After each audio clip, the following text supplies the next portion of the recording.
وزیر خزانہ محمد اورنگزیب نے وفاقی حکومت کی 6 وزارتیں اور 1.5 لاکھ خالی آسامیاں ختم کرنے کا اعلان کر دیا ہے۔ اسلام آباد میں نیوز کانفرنس کے دوران محمد اورنگزیب نے بتایا کہ 1.5 لاکھ آسامیاں ختم کرنے سے وفاقی حکومت کے اخراجات میں واضح فرق پڑے گا۔ 6 وفاقی وزارتیں ختم کرنے پر عمل درآمد جاری ہے۔ 2 وزارتوں کو ضم اور کیپٹل اتھارٹی کی وزارت کو ختم بھی کیا جا رہا ہے۔ 6 منسٹریز جو ہیں اس کے بارے میں نہ صرف ہم نے فیصلہ کر لیا ہے, those have been ratified by the cabinet and the prime minister. The ministry which is being abolished is Capital Authority, CADD, which is being abolished. 2 ministries ہیں جن کو مرج کیا جا رہا ہے, تو 6 منسٹریز کا ڈیسیجن ہو چکا ہے. اب اس کا ہم امپلیمنٹیشن پلان پہ بات کر رہے ہیں. امپلیمنٹیشن پلان میں ایک جو بہت امپورٹنٹ بات ہے کہ ہم نے یہ کہا ہے کہ جو 60% ویکنٹ پوسٹ ہیں, 60%, we have decided with the cabinet's approval to abolish them. یہ 1.5 لاکھ پوزیشنز ہیں, 1.5 لاکھ پوزیشنز ہیں جو ویکنٹ پوزیشنز ان کو abolish کیا ہے. یہ ہمارے بجٹ میں تھی. This will have a real impact on the expenditure and the budget as we go forward. میرے بھائی, جب ہم بریکنگ نیوز کی بات کرتے ہیں تو میں تھوڑی سی آپ کو بریکنگ نیوز دے رہا ہوں کہ یہ جو پچھلے سال اس وقت تک جو filing I, there were 1.6 million filers. This has to date doubled. We are now close to 3.2 million filers on the successful completion of the standby agreement. اور اس میں میں پہلے بھی کہہ چکا ہوں, میں دوبارہ کہوں گا کہ this was done under Prime Minister Shehbaz Sharif's leadership and it was successfully concluded under Prime Minister Shehbaz Sharif's leadership. آگے بڑھتے ہوئے آپ کو بتائیں کہ مفلسی شجاع آباد کے 7 مزدوروں کو موت کے منہ میں لے گئی. بلوچستان کے علاقے پنجگور میں شجاع آباد سے تعلق رکھنے والے 7 مزدوروں کو مکان میں گھس کر قتل کیا گیا. پنجگور میں جاں بحق مزدوروں کی میتیں ملتان ایئرپورٹ پہنچا دی گئی ہیں. تمام جاں بحق مزدور آپس میں قریبی رشتہ دار تھے جن کے گھروں میں کوہرام مچا ہوا ہے. ورثہ اور اہل محلہ تدفین کے انتظامات میں مصروف ہیں.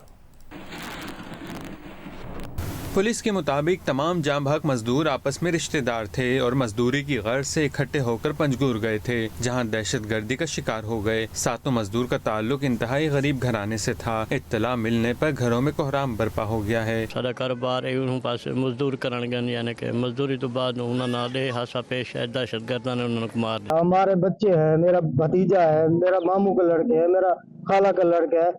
اتنے بے بس ہو گئے, اتنے ظالم لوگ ہیں کہ 7 کے 7 شہید کر دیے انہوں نے. ایس پی پنجگور فاضل بخاری کے مطابق گزشتہ روز پنجگور کے علاقے خدابادان کے عبدالرحمان محلے میں نامعلوم مسلح افراد نے ایک گھر میں گھس کر فائرنگ کر دی تھی, جس کے نتیجے میں وہاں قیام پذیر 7 مزدور ساجد, شفیق, فیاض, افتخار, خالد, سلمان, اللہ وسایہ جاں بحق جبکہ ایک مزدور زخمی ہو گیا تھا.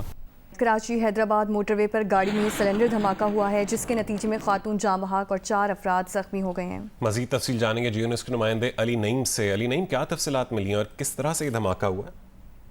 جی بالکل, یہ M9 موٹر وے پر نوری آباد کے قریب ایک کار کے CNG گیس سلنڈر میں دھماکہ ہوا ہے. پولیس کے مطابق یہ کار حیدرآباد سے کراچی جا رہی تھی اور اس دوران راستے میں ایک فلنگ اسٹیشن کے اوپر یہ کار رکی ہے گیس ڈلوانے کے لیے, اور گیس جب اس کار کے اندر گیس کی فلنگ کی جا رہی تھی اس وقت یہ دھماکہ ہوا ہے, اور اس دھماکے کے نتیجے میں ایک خاتون جاں بحق ہو گئی اور 4 افراد زخمی ہوئے ہیں. ان زخمیوں کے اندر جو پمپ کا اسٹاف تھا, اس کے پمپ کے اسٹاف میں شامل ایک فرد ہے, وہ بھی اس کے اندر زخمی ہوا ہے, جس کے بعد ریسکیو کی ٹیمیں پہنچ گئیں اور لاش اور زخمیوں کو سول اسپتال حیدرآباد منتقل کیا گیا ہے.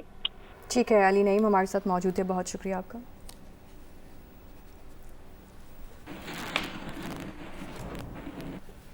ترجمان دفتر خارجہ نے کہا ہے کہ پاکستان مشرق وسطی میں بڑھتی اسرائیلی مہم جوئی کی مذمت کرتا ہے.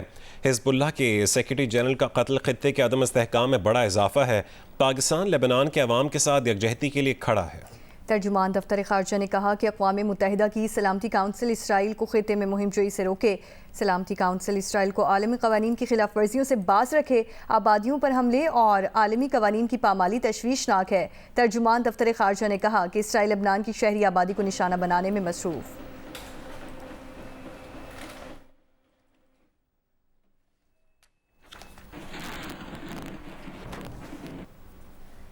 वफाकी दारुल-हुकूमत इस्लामाबाद में जमात इस्लामी के ज़ेर एहतमाम हसन नसरुल्लाह की गायबाना नमाज जनाजा अदा की गई। लबनानी मुज़ाहमती तहरीक हिज़्बुल्लाह के शहीद सरबराह हसन नसरुल्लाह की गायबाना नमाज जनाजा अमीर जमात इस्लामी मियाँ असलम ने नमाज जनाजा पढ़ाई। नमाज जनाजा में जमात इस्लामी के रुकन और शहरी बड़ी तादाद में शरीक हुए। साबिक टेस्ट क्रिकेटर मोहम्मद यूसुफ ने कौमी क्रिकेट सिलेक्शन कमेटी के रुकन की हैसियत से इस्तीफ़ा दे दिया है। उनका कहना है कि ज़ाती वजूहात की बिना पर सिलेक्शन कमेटी से अलग होने का फैसला किया है। दूसरी जानिब ज़राए का कहना है कि मोहम्मद यूसुफ के कोचेस के साथ इश्यूज उनके मुस्ताफ़ी होने का सबब बने।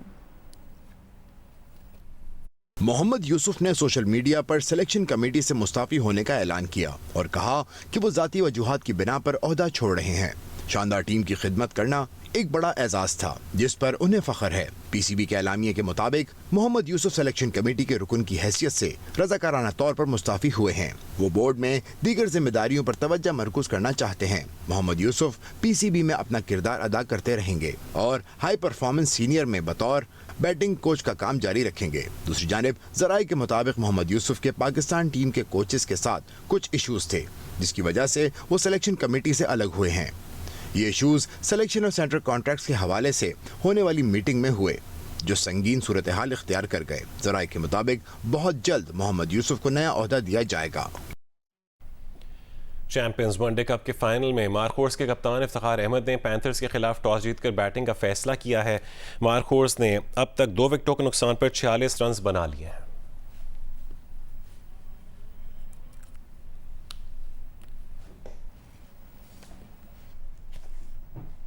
पेरिस ओलंपिक्स में अरशद नदीम की थ्रो ने भारत के नीरज चोपड़ा के होश उड़ा दिए थे। सिल्वर मेडलिस्ट नीरज चोपड़ा ने हालिया इंटरव्यू में ये एतराफ़ किया। ओलंपिक्स के गोल्ड मेडलिस्ट और पेरिस ओलंपिक्स के सिल्वर मेडलिस्ट भारतीय जैवलिन थ्रोअर नीरज चोपड़ा ने एक इंटरव्यू में कहा कि वो होश में नहीं थे। अरशद नदीम ने बहुत अच्छी थ्रो कर दी थी। नीरज चोपड़ा ने तस्लीम किया कि अरशद नदीम की थ्रो से वो दबाव में आ गए। पहली थ्रो एथलीट के माइंडसेट की अक्कासी करती है। उनकी पहली थ्रो अच्छी थी लेकिन फाउल हो गया था। नए ट्रैक पर फाउल से बचने के लिए एडजस्ट होने की कोशिश की लेकिन वो नाकाम रहे। नीरज चोपड़ा ने कहा कि ओलंपिक्स में मुकाबला बहुत सख्त था। अरशद नदीम ने उसके बाद अच्छी थ्रो कर दी। उनकी थ्रो भी अच्छी थी लेकिन उसके बाद क्या हुआ कुछ पता नहीं। वो कहते हैं ना कि जोश के साथ होश भी रखना चाहिए। उस दिन फिर उन्हें होश नहीं रहा। उस दिन वो जोश में थे और बहुत ज्यादा गुस्सा था कि उन्हें कुछ करना है, लेकिन उस दौरान उनसे कुछ तकनीकी चीजें छूट गईं। पेरिस ओलंपिक्स में नीरज चोपड़ा अपने गोल्ड मेडल का दिफा नहीं कर सके। अरशद नदीम ने ओलंपिक्स के रिकॉर्ड के साथ गोल्ड मेडल जबकि नीरज ने सिल्वर मेडल जीता। जियो और जंग के ताउन से कराची में वर्ल्ड कल्चर फेस्टिवल कामयाबी के साथ जारी है। आज चौथे रोज़ जो थिएटर पेश किए गए उनके क्या मौज़ूआत हैं बता रही हैं नुमाइंदा जियो न्यूज़ शवाला असलम जो इस वक्त आर्ट्स काउंसिल कराची में मौजूद हैं। वर्ल्ड कल्चर फेस्टिवल को 3 रोज़ तो गुजर चुके हैं और आज इसका चौथा रोज़ है। आज के हवाले से अगर हम आपको बताएं कि जो थिएटर प्ले आज पेश किया जाएगा वेटिंग फॉर अ ट्रेन, ये नाम से भी काफ़ी इंटरेस्टिंग लग रहा है। और जो इसका मौजू है इसके हवाले से हम आपको थोड़ा सा ये बताएं कि जो इसमें 2 ट्रैवलर्स हैं वो एक स्टेशन पर फंस जाते हैं और वहाँ से वो अपने निकलने का रास्ता ढूंढ रहे होते हैं। जो ट्रेन है वो बार बार उनकी मिस हो रही होती है, किन वजूहात की वजह से हो रही होती है तो वो सब तो आज पता चलेगा। और इसके साथ ही जनरेशन 25 के नाम से भी एक जो थिएटर प्ले है वो पेश किया जाएगा। आज डांस थिएटर भी होगा। हमें देखने को मिल रहा है कि ये जो 35 रोज़ा वर्ल्ड कल्चर फेस्टिवल है इसमें फाइन आर्ट्स समेत जितने भी क्लासिकल डांसर्स हैं वो भी मौजूद हैं। रोज़ाना की बुनियाद पर जो परफॉर्मेंसेज हैं वो भी पेश की जाती हैं। आज भी जो गैर मुल्की फ़नकार हैं वो भी अपने फ़न का मुजाहिरा भी करेंगे और 40 कंट्रीज़ जो हैं वो इसका पार्ट बनी हैं। और रोज़ाना की बुनियाद पर हम ये देखते हैं कि कोई ना कोई गैर मुल्की परफॉर्मेंस भी जो है वो पेश की जाती है जिसको लोग काफ़ी ज़्यादा इंजॉय भी कर रहे हैं। अपनी फैमिलीज़ के हमरा लोग यहाँ पर अपने बिजी स्केड्यूल में से वक्त निकाल कर आ रहे हैं और ये सिलसिला 30 अक्टूबर तक इसी तरीके से बलसूर जारी रहेगा। जी